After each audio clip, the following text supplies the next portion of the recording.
The Policy Innovation Center has called on government and the organized private sector to adopt a gender-inclusive approach in dealing with their operations. The Chief Executive Officer of the Nigerian Economic Summit Group, Mr. Laoye Jaiyeola, stated this in Abuja at a press briefing on the Policy Innovation Center Gender and Inclusion Summit. Jaiyeola says the implementation of gender-sensitive policies across the nation will massively improve the national economic outlook. The non-inclusion of everybody in the economy has had significant impact on how well we are doing on per capita income. For instance, when you look at all over the world, the losses that are attributable to the fact that we are not inclusive, what you will then find out is that as a people, as a nation, we're not doing well. And if we can then bring everybody on board, it then shows how much we can do.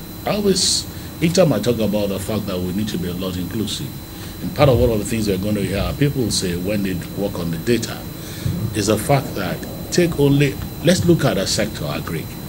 If you take the agri sector, you always talk about the women being involved. But the fact of it is that at what point, to what extent are we really getting them a lot inclusive?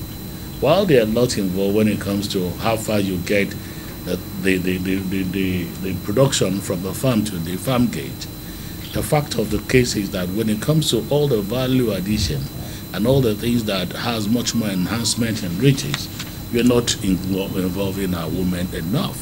Why? Because access to finance is not there, a couple of all of these things. So as a nation, if we really boast the involvement of gender and become more inclusive, it just shows that this economy is going to be a lot better for all of us. And so part of the steps that have been done is to ensure that this seminar, as one of it, will help us, put all of this together. And we recognize the fact that as a nation, a lot has been done when it comes to the launch of the national agenda policy, the national agenda action gaps. We see what donors and implementing agents are all doing around this same issue. But for us at the NESG, we believe that a multi-sectoral approach is required to connect the dot, which is one of the things that this seminar is aimed at. How do we look at it holistically?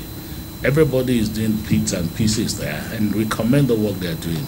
But how can we sit back and see the interlink, the relationship between what all of us are doing?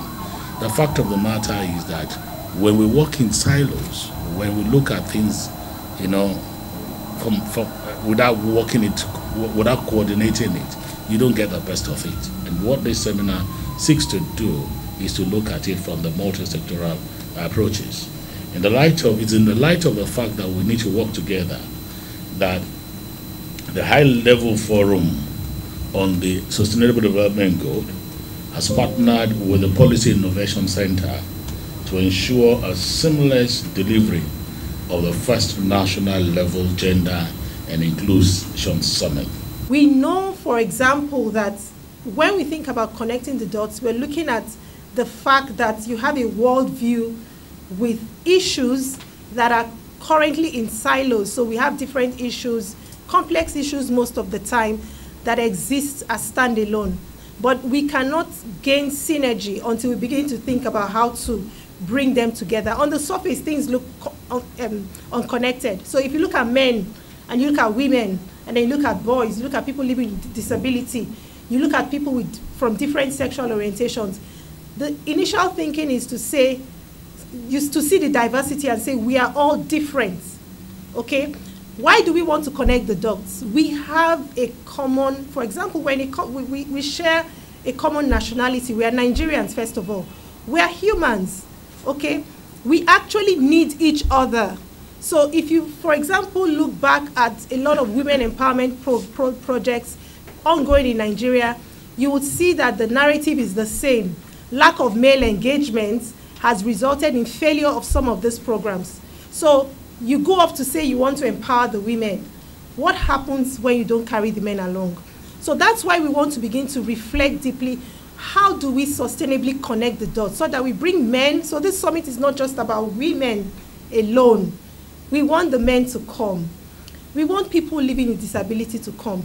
We want people who feel vulnerable and currently don't feel included in mainstream society to also come.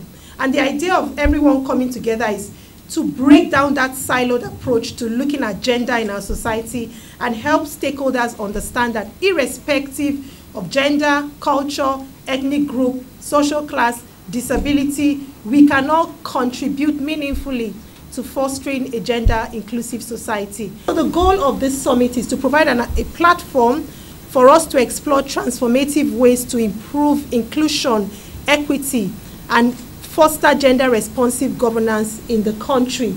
And so we're going to be convening people from a wide range of sectors to have these conversations in Nigeria. How are we going to deliver the summit? The summit is hybrid. So while we recognize that COVID is over and we can bring everyone into one space, we're also open to having participation for people who cannot come to Abuja physically. So that means that there will be opportunities at registration for people to choose the option of joining the summit virtually. So you need a certain level of mental mindset shifts and acceptance of the fact that women can actually engage meaningfully in the political space for that to happen. And so it takes me back to, so 2023 we're already in 2023. So not much can be done to shift the dial for next year. But what we want to do is begin to have those conversations, identify where the barriers are, and then work closely. Because you see, sometimes we do programming without evidence, and that's why those programs fail. So what is the evidence around what is keeping women back from engaging within the political space? We need to begin to identify that, put it together, look at what sort of policy strategies can help. That's why one of our goals is improving gender-responsive governance. It's critical. That's the foundation.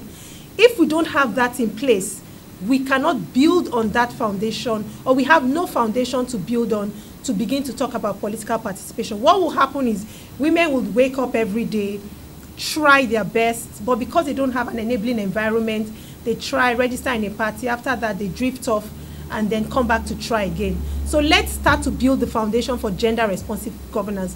On that foundation, we can begin to improve political participation of women.